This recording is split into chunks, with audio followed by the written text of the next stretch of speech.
சந்தன பொட்டு வச்சின்னு வந்த யாளுக்கும் அவ தோலுக்கும் அழகா இருக்கும்.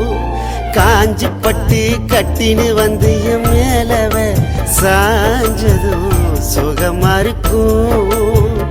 காதுல ஜிமிக்கி கம்பளு தோடு ஆடுது. கல்லு வச்ச மூக்குத்தி வந்து கவிதை பாடுது. தோலில மஞ்ச சரடி மேட போடுது. காலில் அவ பாதச்சுவடி தாளம் போடுது. அவ நடுமுதுகில மச்சம் மினுக்குது நட்சத்திரமா. சந்தன பொட்டு வச்சின்னு வந்த யாளுக்கும் அவ தோலுக்கும் அழகா இருக்கும். காஞ்சி பட்டு கட்டின்னு வந்து என் மேலவ சாஞ்சதும் சுகமா இருக்கும். காதுல ஜிமிக்கி கம்பளு தோடு ஆடுது. கல்லு வச்ச மூக்குத்தி வந்து கவிதை